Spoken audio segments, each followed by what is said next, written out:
जय हिंद दोस्तों, कैसे आप लोग। तो आज की वीडियो में हम जानने वाले हैं कि how to study physics for NEET 2022। कुछ टिप्स मैं आपको देने वाला हूं। आई होप वो आपकी मदद करेंगी। और आपको जैसा कि दिख रहा होगा कि ये न्यू फॉर्मेट में एक वीडियो बना रहा हूं जिसको मैं ट्राई कर रहा हूं। तो चलिए शुरू करते हैं। तो हेलो एवरीवन, मेरा नाम विकास कुमार है। I scored 666 marks in NEET 2021 and secured rank of 1921।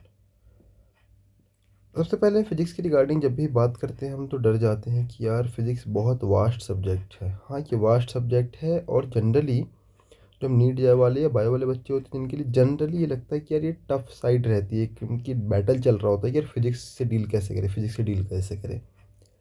तो सबसे इंपॉर्टेंट बात हो जाती है कि कैसे भी आप सबसे पहले ये बात की कोशिश करो कि आपका सिलेबस क्या है। आपको ध्यान रखना है कि अपने सिलेबस के अंदर लिमिट रहना है। अपने सिलेबस के अंदर जब आप लिमिट रहोगे तो आपको चीज़ें अपने आप ही मतलब एक सीक्वेंस में रहेगी कि हाँ मुझे ये पढ़ना है।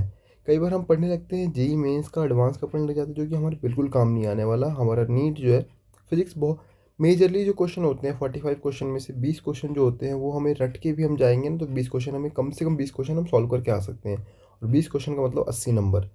सो आई एम सेइंग कि आपको अपना सिलेबस ज़रूर माइंड रखना है। और मोर ओवर आप एक ये डाउनलोड कर लो सिलेबस कहीं से या देख लो कि कौन कौन से टॉपिक आपके नीट में है। अगर एक भी टॉपिक आप ऐसा कोई पढ़ रहे हो जो कि नीट के सिलेबस में नहीं है तो आप पढ़ना मतलब टाइम वेस्ट है, बेवकूफ़ी है। तो first thing is know your syllabus. Now let's go to second thing. जो भी डिवाइस आप यूज़ कर रहे हो, अगर आपके पास लैपटॉप है तो प्रेफरेबल, क्योंकि लैपटॉप पे इतनी जल्दी कोई नोटिफिकेशन आता नहीं है।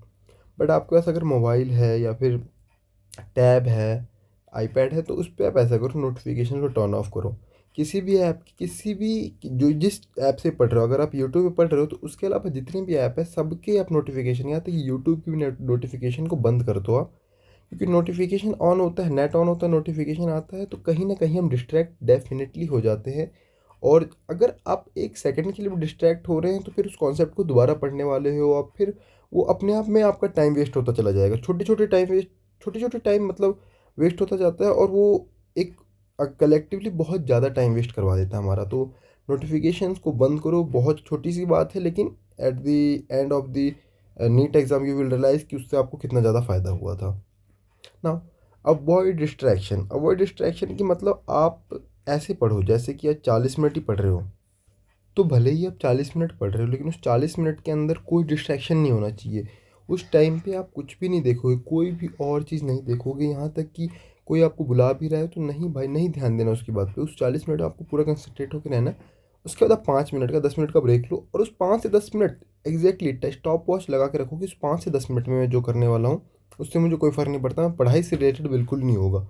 ना मैं कुछ रिवाइज कर रहा हूँ, ना मैं कुछ भी नहीं, पढ़ाई से रिलेटेड कुछ नहीं कर रहा। आप गाने सुनो, आप रील्स स्क्रॉल करो, लेकिन एक स्टॉप वॉच के साथ कि हाँ इस टाइम पे मैंने शुरू किया, इस टाइम पे मैं ख़त्म करने वाला हूँ इस चीज़ को। ना सबसे इंपॉर्टेंट चीज़ जो हमारे लिए काम आने वाली है, प्रॉपर नोट्स। प्रॉपर नोट्स बनाना बहुत ज़्यादा ज़रूरी है कि एट द एंड आपको रिवाइज करने के लिए आपके नोट्स ही सबसे ज़्यादा काम आएंगे।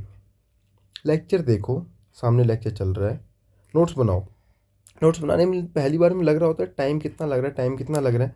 लेकिन आप अगर एक बार जब आपके सारे नोट्स कंप्लीट हो जाएंगे ना, तब आप सिर्फ नोट्स ही एक ऐसी चीज़ होगी जिसको आप रिवाइज कर पाओगे। नहीं तो ना आप इतनी जल्दी किसी बुक को उठाने वाले हो, ना आप सारे क्वेश्चंस करने वाले हो। बट नोट्स को जितनी बार चाहोगे उतनी बार आप रिवाइज कर पाओगे, उतनी बार आपकी कॉन्सेप्चुअल क्लैरिटी आती जाएगी। सो आई होप आपको समझ में आ रहा है कि आपको नोट्स हर हालत में बनाने हैं, अच्छे से बनाने हैं। ज़्यादा कलरफुल पेन्स यूज़ नहीं करने। मैक्स टू मैक आप यूज़ करना चाहते हो 3 कलर के पेन यूज़ कर लो, रेड, ब्लैक एंड ब्लू। सो अगर आप यूज़ करना चाहते हो तो 3 कलर के पेन यूज़ कर लो।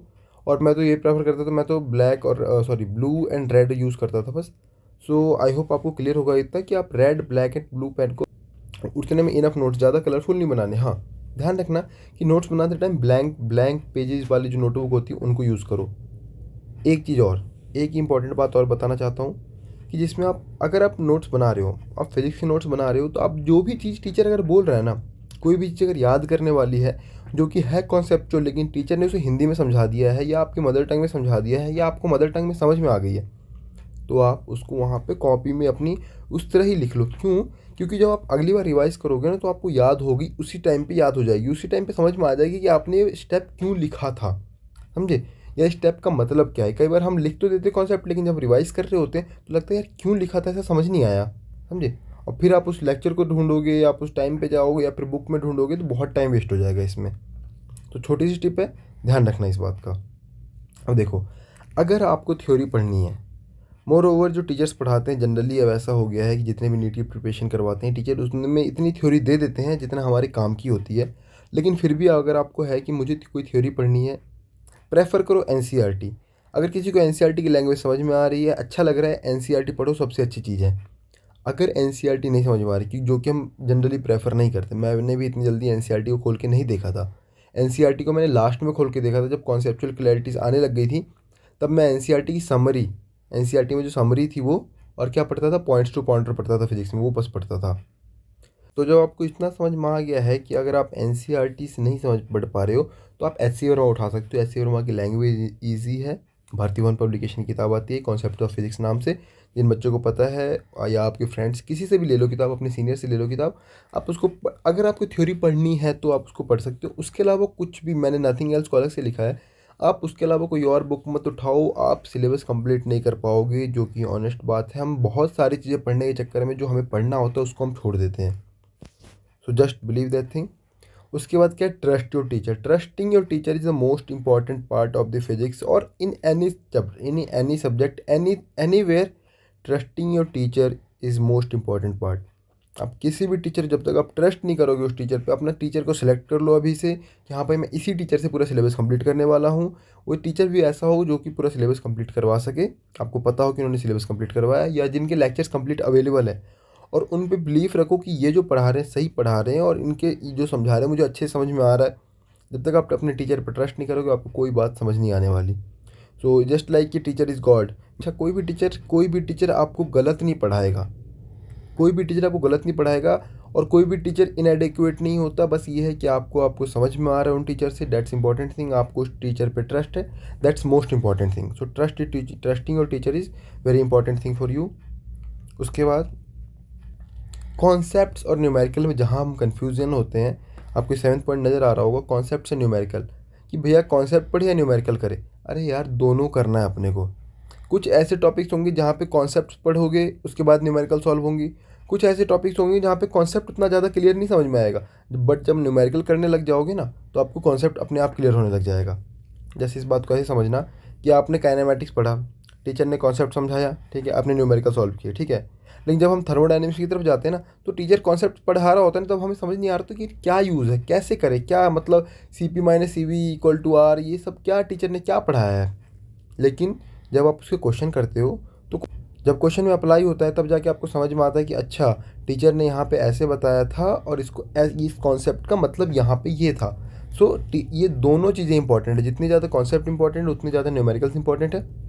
कॉन्सेप्ट और न्यूमेरिकल में बैलेंस बनाना बहुत ज़्यादा इंपॉर्टेंट है। उसके बाद क्योंकि हमारे पास कॉन्सेप्चुअल क्लैरिटी नहीं होगी तब तक हम न्यूमेरिकल सॉल्व नहीं कर सकते, और बहुत सारे ऐसे क्वेश्चन आते हैं नीट में, 45 में से 20 क्वेश्चन ऐसे होंगे जो कि आपके डायरेक्ट कॉन्सेप्चुअल अगर क्लैरिटी होगी तो सीधा आप टिक मार दोगे, मतलब रटने टाइप ऑफ रटने काइंड ऑफ टाइप, समझ रहे हो। उसके बाद 25 क्वेश्चन जो होंगे आप पेन से सॉल्व करके उसके आंसर निकाल पाओगे। सो आई होप आपको इतना क्लियर है। अब उसके बाद क्या है, आपको एक डेली टारगेट लेके चलना है। डेली टारगेट लेके चलना है कि मैं रिवाइज करूँगा। मान लो कि आज कुछ कोई और चैप्टर पढ़ रहे हो, मान लो कि आज आप थर्मो पढ़ रहे हो और आपने मान लो कि काइनेमेटिक्स बहुत पहले पढ़ा था, ठीक है, थर्मो पढ़ रहे हो, काइनेमेटिक्स बहुत पहले पढ़ा था, तो आप थर्मो आज पढ़ो, लेकिन एक टारगेट लेके चलो कि आज ना लास्ट के ये चैप्टर जब खत्म हो जाएगा या शाम के टाइम में मैं 10 से 15 मिनट में काइनेमेटिक्स रिवाइज करके चलूँगा। उस टारगेट कर लेके चलो, और अगर मैंने काइनेमेटिक्स रिवाइज कर लिए तो 5-7 क्वेश्चन भी कर लेता हूँ या 10-15 क्वेश्चन भी कर लेता हूँ। छोटे छोटे टारगेट्स बना के चलो, आपके सारे सिलेबस कंप्लीट हो जाएगा, बार बार रिवीजन भी होता जाएगा। ऐसी जैसे जैसे आप आगे चैप्टर्स में पढ़ रहे हो तो उस चैप्टर, या तो जो चैप्टर चल रहा है उसी क्वेश्चन कर पा रहे हो, समझ में आ गया चैप्टर तो उसके क्वेश्चन करो, नहीं तो और किसी चैप्टर के आप क्वेश्चन ईजिली कर सकते हो जो कि आपने चैप्टर जिनको पढ़ लिया है उनको या रिवाइज कर सकते हो। डेली टारगेट लो, छोटे छोटे टारगेट लो, स्मॉल टारगेट्स, और उनको अकॉम्प्लिश करने की कोशिश करो, कॉन्फिडेंस अपने आप बूस्ट होगा। ध्यान दो, फिजिक्स में हम क्या करते हैं, डर वहाँ पे जाते हैं क्योंकि हम फिजिक्स में विजुलाइज नहीं करते चीज़ों को।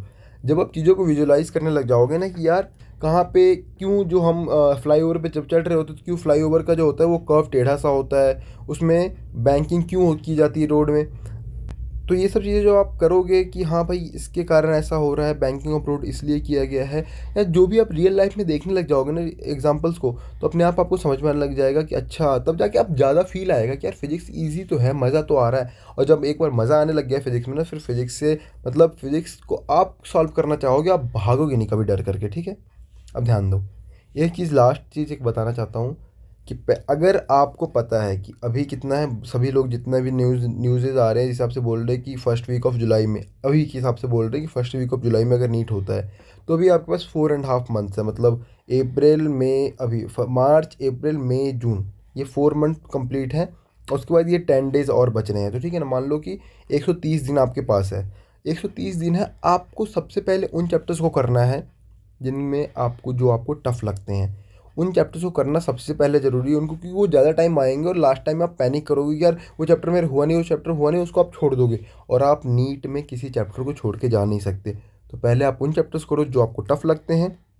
और अगर आप ड्रॉपर हो तो अच्छी बात है, या फिर जिनका 12th कंप्लीट होने वाला है, और अच्छी बात है, ऑब्वियस सी बात है। बट जो ड्रॉपर है वो सबसे पहले उन चैप्टर को करे जो कि टफ लगते हैं, ठीक है। आपको पता है, आपने 11th 12th में देखा है चैप्टर में कौन चैप्टर में क्या था, लेकिन अब आपको पता है कि उन चैप्टर्स को आपको कैसे पढ़ना है। तो पहले आप उन चैप्टर्स करो जो आपको टफ लगते हैं। टफ लगने वाले चैप्टर जब आपके कंप्लीट हो जाएंगे तो आपको कॉन्फिडेंस अपने आप बूस्टअप हो जाएगा। फिर जो चैप्टर्स आपने पहले 11th 12th में अच्छे से पढ़े थे, उन चैप्टर्स करो। फिर आपको धीरे धीरे जब आप क्वेश्चन करने लग जाओगे और मार्क्स मार्क्स जब इंप्रूव होने लग जाएगा, अपने आप आपको कॉन्फिडेंस आने लग जाएगा। ये छोटी छोटी बातें थी जो मैं बताना चाहता था कि आपको कैसे पढ़ना है फिजिक्स को। आई होप आपको हेल्प की होगी। So please like share and subscribe.